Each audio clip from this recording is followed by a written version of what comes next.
Bom dia a todas e todos, começando mais um programa Fórum 11h30, exibido diariamente pelo YouTube, Facebook da Fórum. Lembrando que nosso canal no YouTube continua censurado, proibido de fazer transmissões ao vivo, para quem não sabe, por conta de um vídeo que nós publicamos do deputado Marcheselli, do Nelson Marcheselli, onde ele aparece de gravata e com um pijama, com uma mesa de vidro, que aparece que ele está de pijama.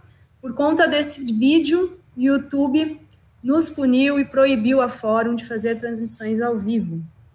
E o próprio deputado escreveu para a gente que ele não ficou chateado com o vídeo, não procurou o YouTube para denunciar o nosso canal, ou seja, nós não sabemos quem denunciou, mas o fato é que agora os nossos programas são gravados.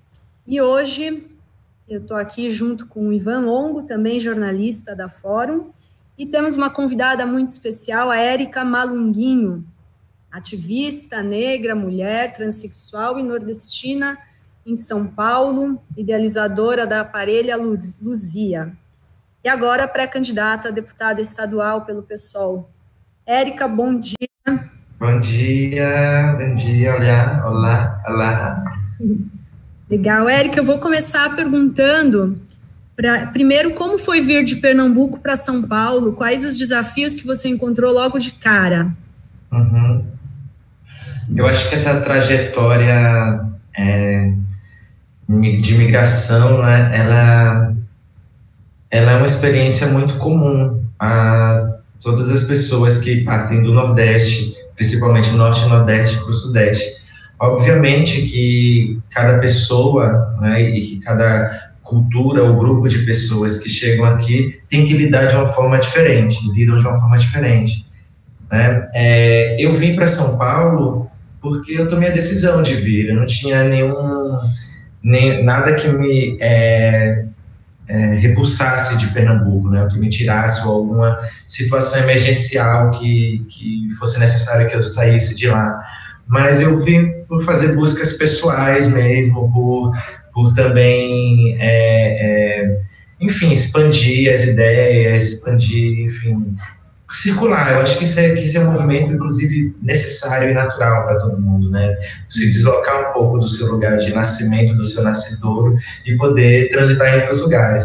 Agora, é óbvio que, como uma pessoa nordestina, obviamente não pertencente às classes dominantes, eu tive que arcar com as consequências disso, né? Que é fazer enfrentamentos constantes para negociar meu pertencimento dentro da cidade, porque é uma cidade que embora pareça muito diversa, ela é muito cruel para as pessoas que, enfim, que estão ali fora do seu lugar de desejo da cidade. Então, é isso, é muita estereotipia, né, colocada. Então, a todo momento perguntam de onde você vem, por que você está aqui, e sempre tentam associar a sua imagem a uma imagem de miséria, ou que você vem de uma região muito seca, não entendendo que o Nordeste tem uma geografia absolutamente diversa e vasta, e que existe sim a pobreza e a miserabilidade, mas como existe também os centros urbanos e nos lugares, né, do centro, do eixo sul e sudeste, mas existe uma tentativa natural de toda hora, enfim, que nos olham, né, que me olhavam, de tentar fazer essas associações, né, de uma vida extremamente precarizada, quando, na verdade, eu não tinha uma vida precarizada, né, nunca tive. Né, minha mãe conseguiu providenciar isso por conta dos meus avós, conseguiu providenciar o mínimo que é necessário para ser vivente no mundo. Então, essa é uma questão muito séria, assim, sobre acho que é isso, né, a xenofobia de São Paulo, né, eu garanto que quando chega alguém do Rio Grande do Sul, ninguém pergunta se estava passando fome, ou, enfim, se tinha alguma situação adversa que a fez vir para São Paulo, mas isso acontece muito conosco, e aí até você romper essa barreira e formular que não é aquilo que você, né, está fazendo ali, ou que aquela é a sua única identidade, é um mega de um processo, né? Um processo gigante. Enfim, são coisas que a cidade vai te obrigando a viver, sem necessariamente você precisar viver. Tá certo. E você é de Recife mesmo, né? Recife, eu nasci em Recife. Minha família é oriunda do bairro mais preto de Recife, que chama Água Fria, que é de onde tem o primeiro terreiro de candomblé de Recife, que foi fundado por Ifá Tinuqué, que é uma rainha nigeriana que veio escravizada. Hoje se chama Sítio do Pai Adão, esse terreiro, que é onde tem também a sede do Caboclo Sete Flechas, que é exatamente essa junção preciosa, né, entre a cultura dos povos originários, ditos indígenas, e os povos afrodiaspóricos. Tem também a sede do Caboclo Sete Flechas lá, enfim. E é um bairro, enfim, onde tem a escola de samba Gigantes do Samba, também é um bairro muito importante. De lá a gente fez uma outra diáspora, né, depois de Recife a gente foi morar na região metropolitana de Recife, numa cidade chamada Paulista. Olha, Paulista, que foi fundado por um paulista, inclusive. É mesmo? Fundada não, né, que foi, enfim, segundo essas lógicas aí, foi ele que fez aí. Legal. E, Érica, e como que foi você é idealizadora e gestora do Aparelho Luzia? Conta pra gente como que é esse espaço que se tornou um quilombo urbano, né? Como que é? Então, eu sempre falo que Aparelho Luzia começa antes do primeiro navio, né? Na verdade, eu acho que todos os movimentos de resistência e situações enfim, desse atravessamento, né, desse traslado do povo preto para esses territórios, sempre foi um processo de cultivo disso do que estamos vivendo hoje, tanto no que diz respeito à Aparelho Luzia, no que diz respeito a inúmeros coletivos e coletivas, né, de arte, de cultura, de política, de articulações diversas, de intelectuais que estão nas academias, nas universidades. Então, isso é um processo que é necessário entender que ele se dá há muito tempo, né? Enfim, quando estavam sendo trazidas para cá, as mulheres pretas, elas cortaram seus tecidos para fazer a biomiss. Então, assim, existe uma necessidade e um desejo natural em estar presente sem estar sob as tutelas e as chancelas e as opressões. Uhum. Afinal de contas, a nossa discussão é sobre humanidade, sobre bem viver, sobre a sobrevivência, etc. E, obviamente, quando qualquer ser humano é vista numa situação adversa de precarização, a gente vai encontrar elementos para resistência. Nós vamos procurar esses elementos. E a Aparelho Luzia é fruto disso. Ela é fruto de uma historicidade muito extensa, né, que é da diáspora, dos navios negreiros, dos quilombos, do quilombo dos Palmares, que é nosso real e único governo que legítimo até hoje, né, fruto dos malês, fruto dos capoeiras, maracatus, enfim. Uhum. Então, a Aparelho Luzia, ela é uma síntese e uma continuidade, né, dessa historicidade. E construí-la diz respeito à continuidade, né? Dar vazão a esse anseio que sempre esteve em movimento, esse desejo de permanecer bem, de permanecer viva. E, obviamente, tem uma coisa que eu sempre falo: a Aparelho Luzia, ela é um erro do ponto de vista das humanidades. Significa que a humanidade fracassou por ser necessário um espaço como esse, de resistência. Mas, ao mesmo tempo, é um acerto do ponto de vista de como essas humanidades foram organizando seus lugares de sociabilidade. Uhum. Então, assim, é muito importante entender que isso só existe porque, na verdade, existe tentativas constantes e, enfim, que não preciso nem justificar, de apagamento e visibilidade do povo preto. Agora, no que diz respeito a o que quais caminhos a Aparelho Luzia escolheu para se fazer presente enquanto quilombo urbano, isso parte, novamente, né, falando sobre continuidade, isso começa, sei lá, da história que eu consigo acessar de mim enquanto um ser vivo no mundo, né? Eu penso na minha família, penso na minha mãe, nos meus avós, e como eles sempre tiveram participantes da política, e entendiam a política institucional como lugar a se participar. Né? Embora nunca estivessem militando dentro de movimentos, mas minha mãe era afiliada do líder das Ligas Campesinas. Então, isso é um tema, né? A época que Miguel Arraes foi preso, enfim, durante o regime militar, minha avó ficou dias na porta da delegacia, cantando e protestando, etc. Então, é uma coisa que sempre está em ebulição ali dentro daquela casa. E aí, à medida que a gente vai crescendo, que eu vou crescendo, etc., isso continua, isso permanece. Quando eu tomo a decisão, minha mãe também foi educadora, ela deu aula, inclusive, numa escola, ela dava aula escondida, baseada no método Paulo Freire, lá em Água Fria também, uma coisa bem... Enfim, porque não seria possível fazer isso explicitamente.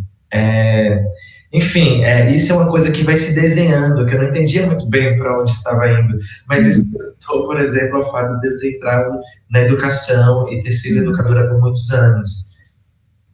E além de estar em sala de aula, fazendo formação de docentes da rede pública municipal, trabalhando muito pensando na interlocução entre arte e cultura e educação, porque na verdade eu nunca entendi porque isso estava separado. Isso é indissociável. E aí eu fui vivendo isso, e associado a isso também uma produção artística que eu não me sentia confortável para expor, novamente por conta de toda a dimensão dessas práticas, né, do sistema de opressão racista. Então, eu produzia ali artisticamente, mas muito...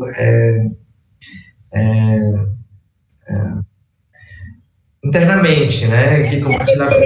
Do ateliê, né, que era que você, ali na Barra Funda, era um ateliê seu, que aí foi indo despretensioso e se tornou esse...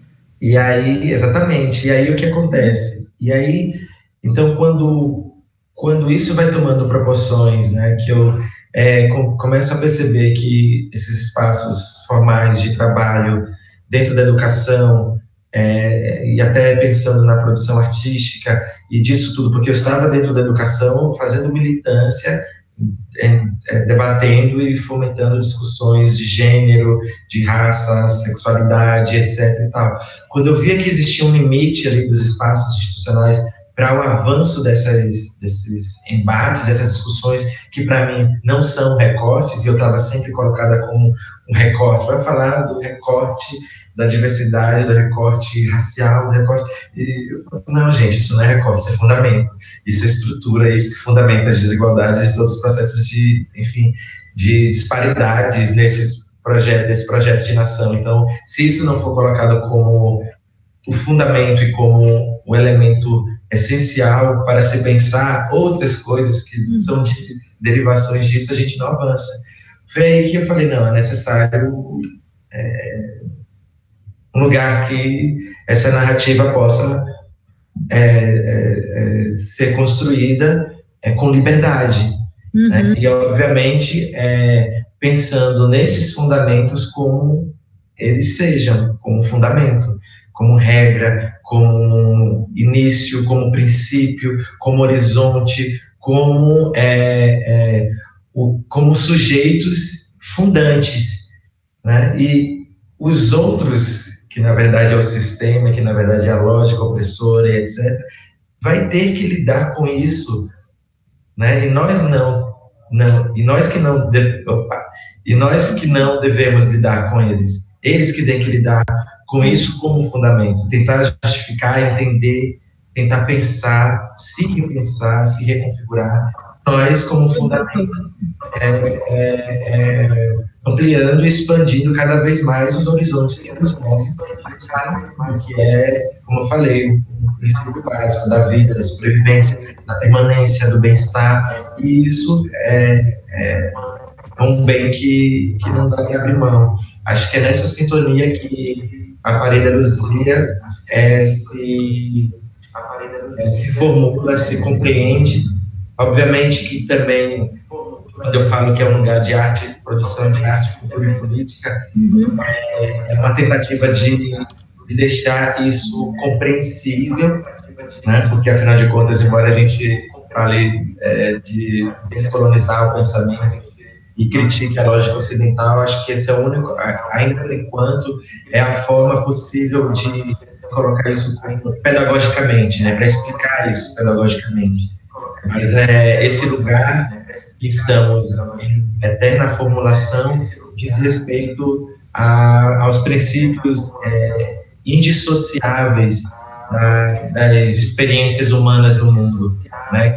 Das experiências ancestrais africanas e dos povos originários do Brasil. A gente chama de cosmovisão, onde não há separação entre o pensar espiritual, o pensar matrimônio, em pensar agricultura, em pensar, enfim, astronomia, em pensar saúde, agricultura. São práticas sociais de sociabilidade que são indissociáveis e que uma diz respeito à outra indiscriminadamente, sempre. E separar isso é um grande problema.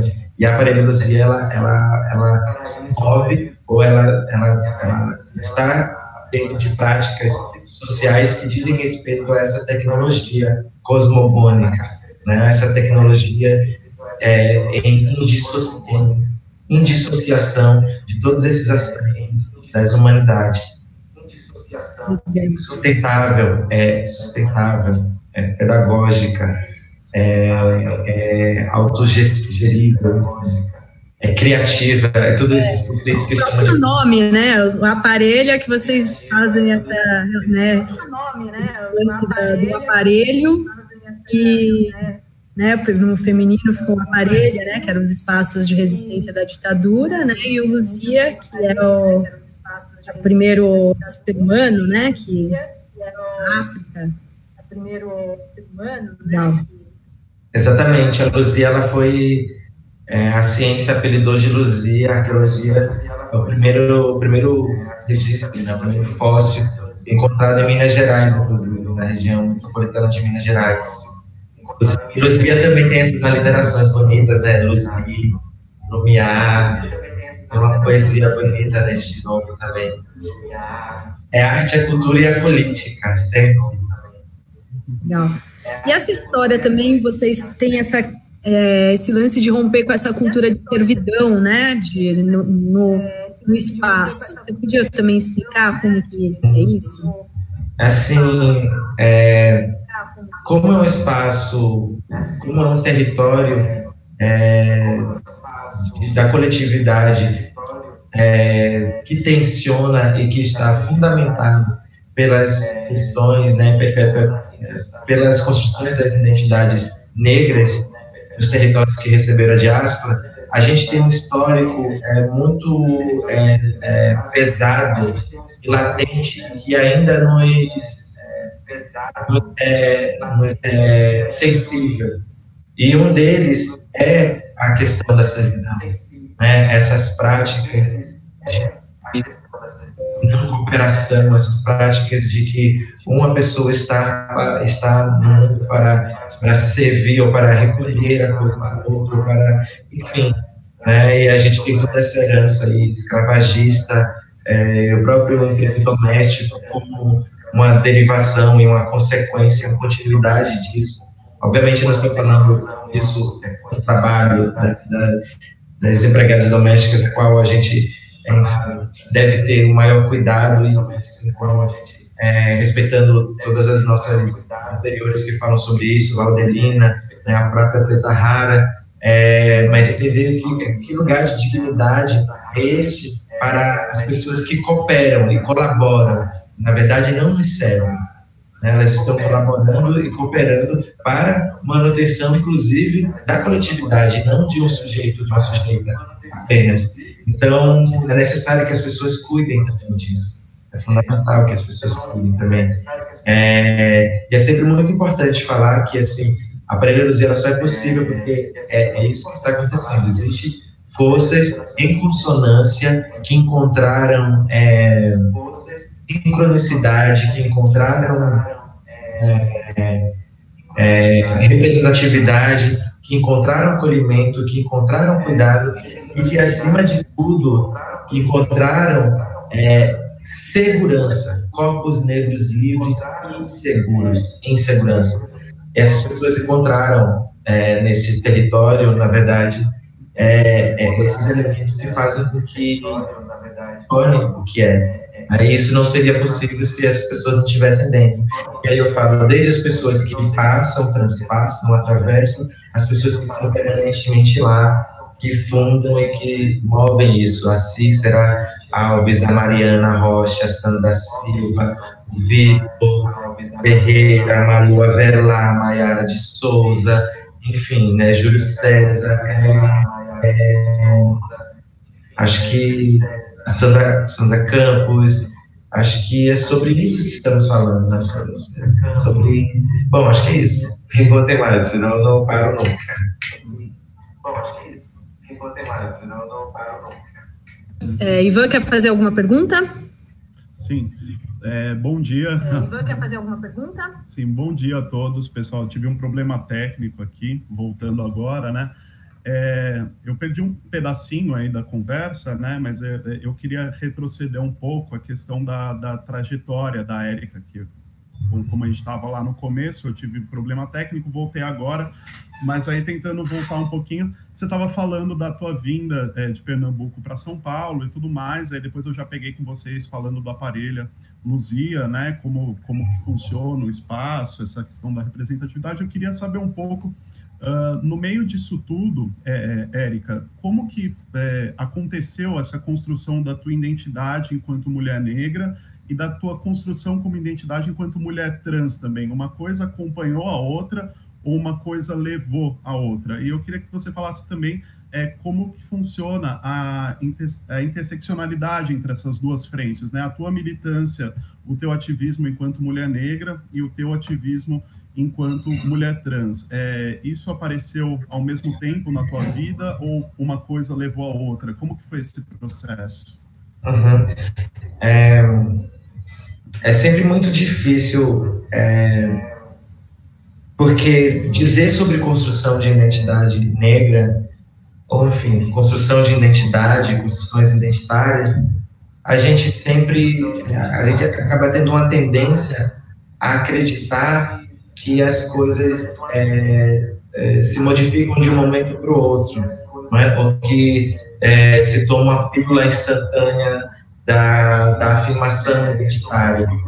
É muito importante a gente sempre lembrar que a identidade e as identidades, elas estão em construção no processo de dualidade, né? Eu me afirmo identitariamente porque existe um sistema e uma lógica que me obriga a incorporar alguma identidade, né? A gente torna-se pessoas, nós nos tornamos pessoas negras porque em África, por exemplo, acho que ninguém era muito obrigado a pensar se era preto ou se não era preto. Né? A gente começa a se ligar, a questionar e a se movimentar em relação a esses discursos quando nos apontam, quando gritam nos negros. Então, é muito importante dizer que, assim, essa construção de identidade da negritude, ela se dá no processo que, à medida em que o sistema vai me repelindo, me apagando e dizendo para mim que eu preciso pertencer, que alguns lugares são para mim e outros não. E, obviamente, com os riscos constantes da violência e da precarização, enfim, que foi organizada para eliminar nossos corpos e existências. Então, assim, digamos que é como se eu tivesse reconfigurado e repensado sobre tudo isso que me foi posto e sistematizado canalizado para um lugar, para lugares discursivos, né, e propositivos. Então, essa construção de identidade, esse processo, ele é constante, contínuo e sempre. Não existe uma passagem, né? Não existe uma mágica, né? Sempre em negociação constante. Em relação à identidade de gênero, eu posso dizer idem, né? Assim, eu não vou aqui descrever absolutamente tudo, porque isso daria uma longa história e acho que a gente nem tem condições e tempo para isso, mas ela se dá nessa mesma medida, em que existe uma condição, né, sistêmica e compulsória que me obriga a aderir uma pseudo-identidade, uma falsa identidade por causa do meu corpo, da minha genitália. É necessário desgenitalizar a minha genitália. Então, eu fui obrigada constantemente e compulsoriamente a tentar negociar novamente o meu corpo, existência, identidade, gênero, em relação àquilo que me obrigaram a ser por conta das anatomias, a construção desse discurso anatômico presente, né? Então, isso se deu da mesma forma. É óbvio que isso já estava em mim, já está presente. Agora, os momentos em que você encontra as fendas, vai criando, abrindo espaços, afrontando e enfrentando essas lógicas e atravessa com o seu bonde, né, com o seu corpo, passando aí, que não pode ser considerado um momento chave. Isso é uma consequência, esse momento é uma consequência. E se intersecciona exatamente pensando que nós estamos fundamentadas dentro de uma lógica, né, patriarcal que precariza os corpos e as existências a partir dos critérios de raça e de gênero. Então, é óbvio que eu, enquanto um ser não pertencente ao discurso oficial desses critérios, né, desse crivo aí, eu estou em constante negociação. Né? Só que aí é como... eu acho que a chave, na verdade, do que você pergunta, eu acredito que a chave disso tudo é dizer que a chave desse processo é o que a Sueli Carneiro sempre fala: nossa humanidade é inegociável. Nossa humanidade é inegociável. Sempre inegociável. Então, acho que isso define bem o que seria talvez essa passagem, o que seria essa construção. É não aceitar negociações a partir de nossas humanidades. Aceitar negociações a partir de nossas humanidades. Legal. E Érica, agora, como que foi essa ideia da candidatura? Como que é? Não te dá um pouco de entrar naquele espaço de homens brancos, cis, aquela assembleia? Como que é? Quais que vão ser os eixos, né? Você fala numa candidatura de amor, de um marco civilizatório da alternância de poder. Fala um pouco pra gente. Eu acho que essa candidatura, novamente eu vou retomar o que eu tenho falado desde o início. É uma consequência, sabe? São consequências desses pontos de negociação e de disputas constantes que nós somos obrigadas a viver. Entender que a política institucional ela é também um caminho e um lugar necessário para que essas disputas e essas narrativas e esses discursos estejam presentes, entender que naturalmente nós temos que chegar nesse lugar também. Assim como a gente fala de ocupação em universidade, assim como a gente fala de ocupação em revistas, estudando narrativas do ponto de vista do mercado editorial, enfim, a política institucional também é esse caminho, é um lugar a ser ocupado por esses corpos, existências e narrativas. Então, o que nos leva a isso é exatamente pensar como todos esses discursos e tudo isso que estamos vivendo em termos de militância e construção política e das nossas humanidades e da nossa permanência no mundo pode ser sistematizado pensando dentro de um lugar da política institucional, pensando do lugar aonde também estão decidindo nossas vidas, né? Pensando também que dentro dessa narrativa que a gente sempre fala da história, do apagamento da invisibilidade de nossos corpos, existe também uma narrativa importantíssima, que as decisões são tomadas exatamente por aqueles que são ou os que querem que nossos corpos continuem apagados e invisibilizados, ou por aqueles que simplesmente desconhecem, não sabem, não entendem, porque simplesmente não são a gente.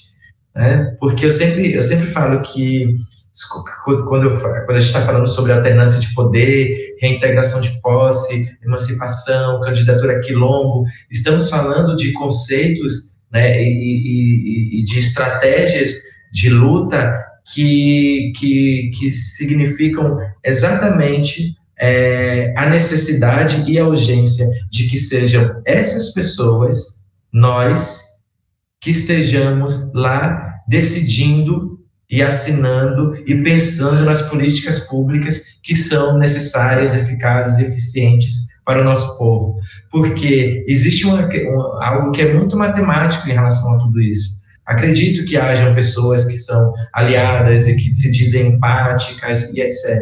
Mas acredito mais ainda, então, quanto que essa empatia ela tem que se dar à medida em que cede os espaços historicamente garantidos para essas pessoas, para que nós adentremos e reescrevamos do ponto onde deve se recomeçar efetivamente pelas mulheres, por nós mulheres pretas, porque é exatamente onde, e eu falo das cisgêneras e das travestis transexuais, eu falo porque nós somos a base efetiva da pirâmide social. Nós somos efetivamente aonde todo o discurso e a necropolítica, né, incidiu diretamente. Nós somos o grupo, nós somos a existência que viu tudo acontecer. A gente viu alguns comendo lanche na escola enquanto nós não tínhamos nem comer em casa. A gente viu as pessoas viajando para passear, fazer férias, ou indo para casa de campo, estudante em casa. A gente viu o trabalho, as pessoas tendo garantia ao trabalho quando a gente nem trabalho tinha. A gente viu, enfim, as pessoas vivendo enquanto nós não tínhamos nem garantia de vida. Então a gente viu tudo isso acontecendo, só que a gente viu não só isso, a gente também se viu, se percebeu, né, e criamos a partir dessa vida em constante vigilância, né, de nós e do outro que estava, né, tendo acesso a tudo. A gente criou tecnologias diversas, tecnologias sociais diversas, de permanência, porque, por exemplo, não era para nós estarmos vivas hoje, mas estamos presentes. Fundamos o que se conhece como cultura brasileira, a revelia de toda opressão. Criamos as famílias pretas, geridas maciçamente por mulheres pretas, conseguem sobreviver com bolsas famílias, né, reconfigurando o que poderia se chamar de economia criativa, né? Assim, eu preciso sempre reiterar que eu não estou falando que isso é um lugar,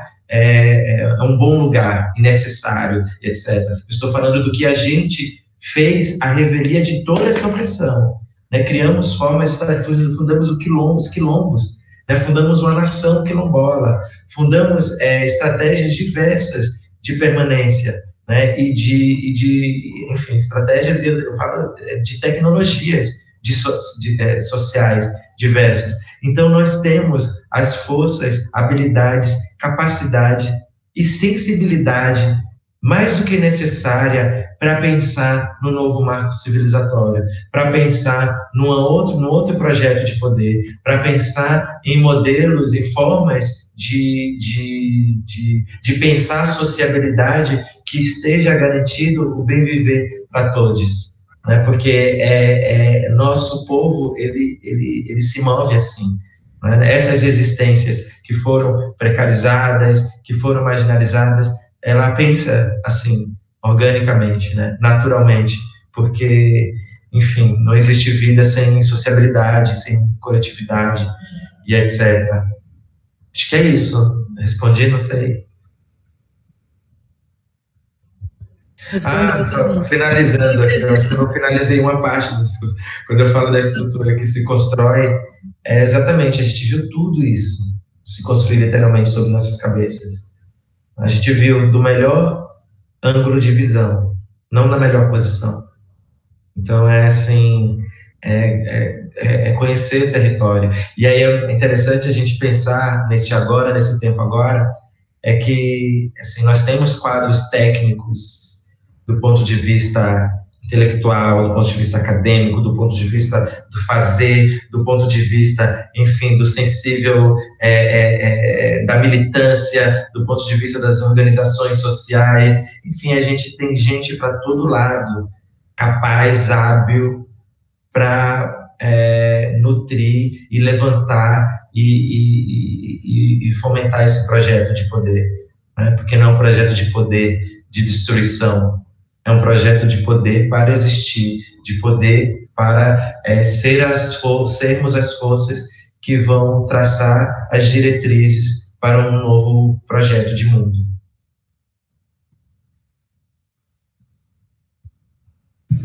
Legal, e como, parafraseando, como você disse, esse sistema patriarcal da branquitude produziu o golpe, né? Produziu...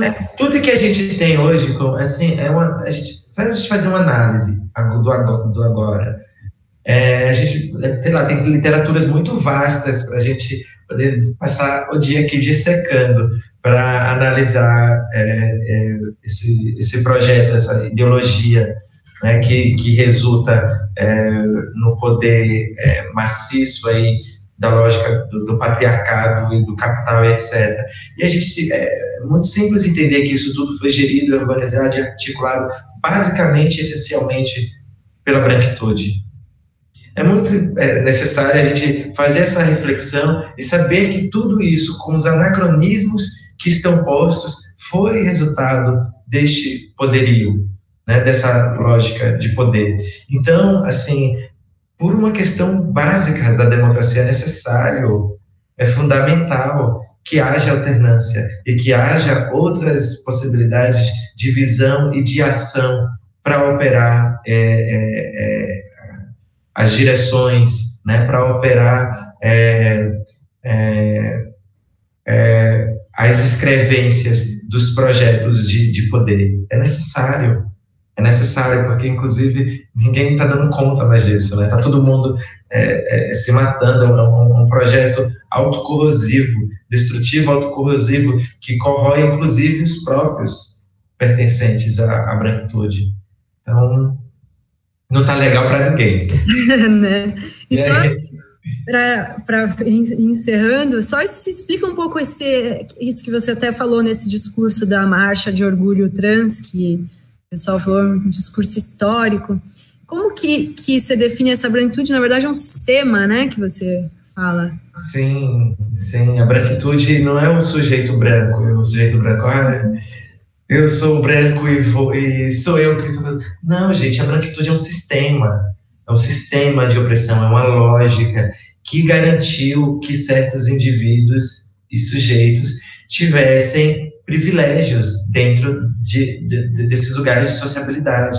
Branquitude é um sistema, ele é um sistema de opressão que trabalha na lógica de exclusão e de morte, né, de determinados corpos que não pertencem a essa lógica, que não pertencem ao sistema da branquitude. E a esses corpos a gente pode criar o que...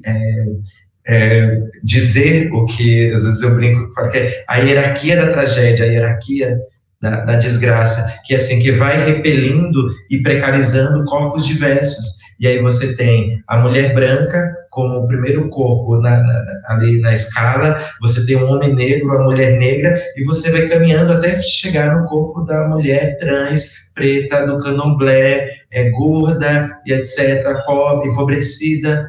Então, assim, quando eu falo desse sistema, eu falo exatamente de como ele opera e vai massacrando todos esses corpos que não pertencem a ele, né? E aí o que acontece? Só que ele, como todo sistema de opressão, ele é uma lógica que vai formulando e forjando cultura, vai formulando e forjando todos os dispositivos que estruturam e que fundamentam a cultura, seus dispositivos políticos, educacionais, as instituições diversas, etc. E isso vai sendo amplamente praticado e difundido por todo mundo, né? Amplamente praticado. Aí é o que eu falo, é um sistema que produz o indivíduo, e indivíduo que reproduz o sistema. E aí a gente não sabe onde começa um, onde começa o outro, mas o fato é que existe uma lógica em um modo que está em operação que vai fazendo com que, compulsoriamente, as pessoas reproduzam inconscientemente, muitas vezes conscientemente, a invisibilização e a exclusão de certos corpos. Isso é a branquitude.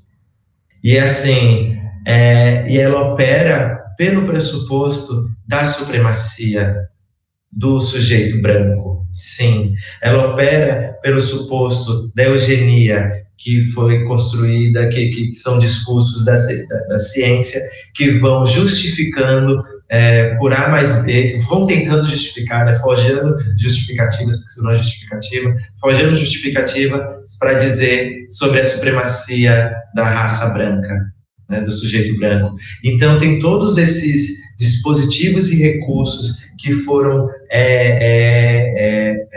construídos e constantemente, né, elaborados para dizer que esse sujeito branco, ele enfim, o ocidentes patriarcos das galáxias, né, dono, detentor de tudo que pode mover e movimentar a vida de todos.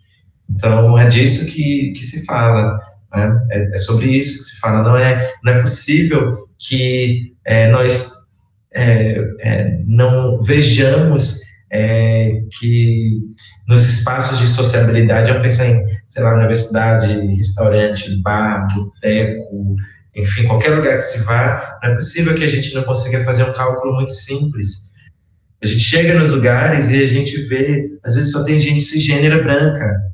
Gente, se esse país é um país que tem mais da metade de gente preta, onde estão as pessoas pretas? É óbvio que eles estão, óbvio que estão em alguns lugares, e se não estão nesses lugares, estão em outros lugares que as pessoas não pensam onde elas estão. Não é possível que a gente tenha uma população de travestis e transexuais que em 90% está nas ruas, né, negociando o seu corpo. Não é possível que isso seja um dom ou que seja a única possibilidade de trabalho enfim, de sociabilidade posta para nós. Não é possível. Se a gente está ali, é porque existe um sistema que coloca isso. Não existe estatística decente que consiga justificar, não existe análise decente que consiga justificar essa presença massiva nessa modalidade de trabalho. E de empregadas domésticas, mulheres pretas. Então, assim, se a gente não se incomoda com isso, a gente também está puxando o mesmo gatilho que na quebrada. A gente também, eu não, né? Dessa parte eu estou isenta, por favor. As pessoas que não se importam com isso estão operando pela lógica dos privilégios, pela lógica da branquitude, quando estou falando do sistema, quem produz o indivíduo do sistema, está fazendo isso. Porque eu não estou falando de transfobia, racismo, de chamar a pessoa de macaco cabelo duro só, de chamar a transexual na rua de traveco. Eu estou falando disso. Eu estou falando de, por exemplo, se você não se importa, não se incomoda que não tem pessoas pretas nesse lugar de sociabilidade, como uma universidade, por exemplo, ou num restaurante, ou nos lugares de trabalho recentes, Se você não se importa com isso, você também é racista. É isso. Você também é transfóbico. É disso que estamos falando quando a gente fala sobre sistema de opressão. Né? Estamos falando dessa operação. E, assim, se incomodar, e mais do que se incomodar, fazer algo para reverter ou para repensar esses sistemas e essa lógica da branquitude é uma obrigação de todo mundo. Né? É uma obrigação de todo mundo. Senão, vamos assumir, é isso, sou racista, sou transfóbico e não vou fazer nada sobre isso. Né? Aí vai assumir isso. Então, ou se assume isso, ou a gente entra no discurso da empatia, que realmente é transformador, que realmente é mobilizador, que realmente ele é capaz de reverter essas lógicas. Tem uma coisa que eu sempre falo, Adriana, sobre existe o que a gente tem visto constantemente, cada vez mais, isso é muito importante, pessoas que estão numa busca, né, na tentativa de abrir os ouvidos à existência e tal, para pensar sobre isso, né, para pensar sobre como reproduz compulsoriamente a opressão e essas violências estruturais. Isso é muito bom, isso é muito bacana, mas não dá para isso chegar tardiamente, não dá para chegar na hora que a Mateusa, sabe, é queimada, não dá para chegar na hora que a Marielle é assassinada, não dá para chegar na hora que Dandara é morta, enfim, a pauladas e levada no carro de mão, não dá para chegar só nessa hora, não dá para chegar na hora que estoura a invasão dos pontos de usuários de crack. Não dá para chegar nessa hora, não dá para chegar para esperar a hora da ocupação queimar.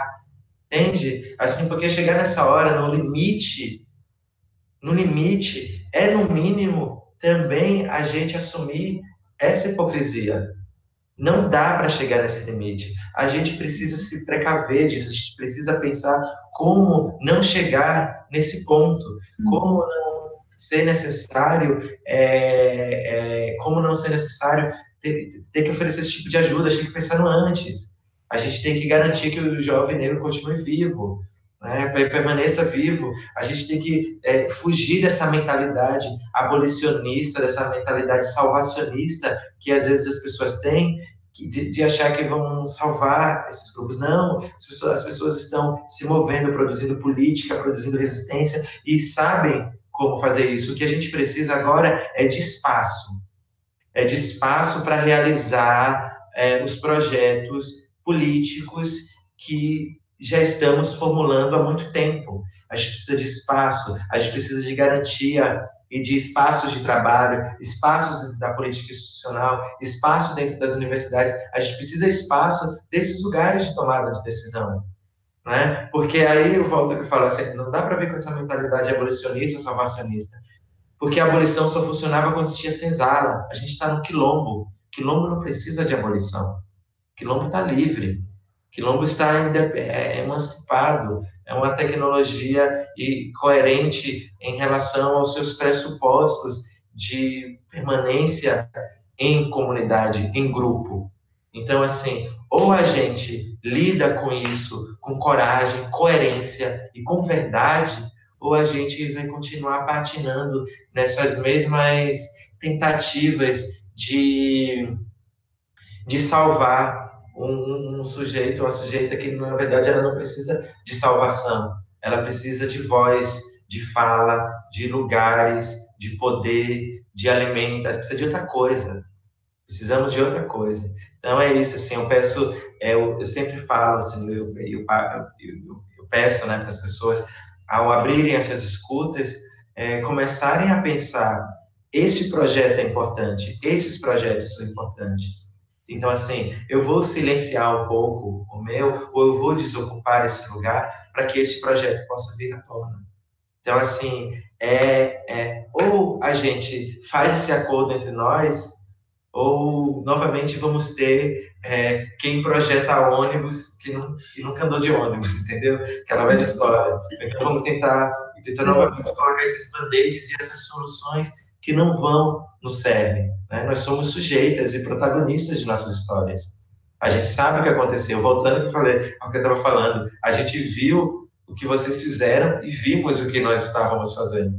Porque a vida estava acontecendo para vocês e vimos a vida acontecendo para a gente. Então, assim, a gente tem a cosmovisão desse todo.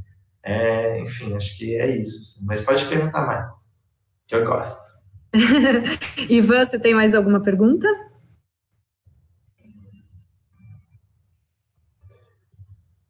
Ixi, será que tem que ligar o microfone? Tá rápida para ser breve, né? Porque a discussão rendeu bastante, né? Tem que ligar o microfone. Tá conseguindo me ouvir? Tá baixinho. Estão ouvindo? Tem que falar mais alto. Tá baixinho. Tá melhor agora? Tá, dá pra ouvir.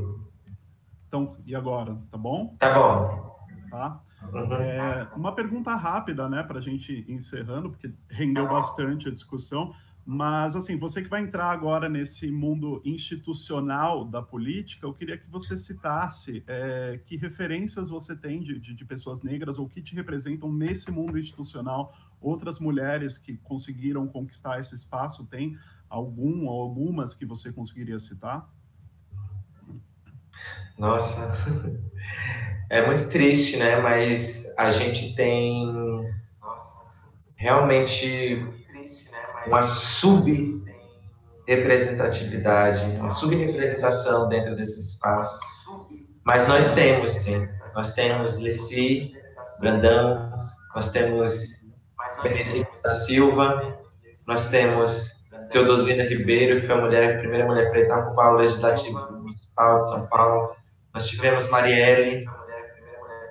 Enfim, acho que eu consigo agora mensurar dentro da institucionalidade política são essas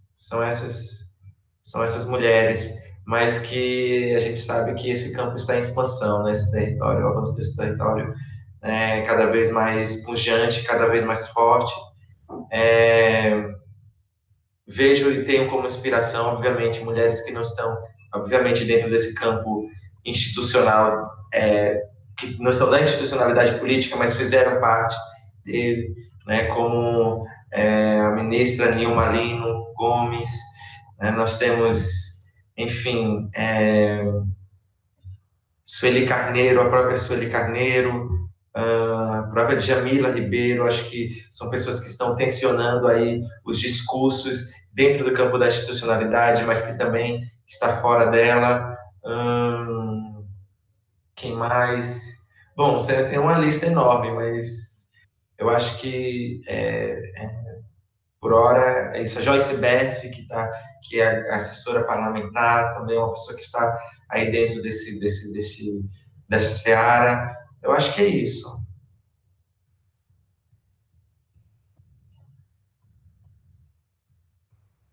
Ativando aqui de novo. Maravilha, Érica. Tem alguma consideração para a gente encerrando nossa entrevista? Alguma que acabou durando um pouquinho mais que meia hora, que a gente já tinha falado. Mas tem mais algum comentário, como vai ser sua campanha? Vocês vão fazer crowdfundings? Como que... Sim, a gente vai fazer esse sistema aí de financiamento coletivo. Vaquinha, né? A vaquinha, a famosa vaquinha. Uma vaquinha, esse ajuntamento de... Enfim, vamos fazer, sim, um financiamento coletivo.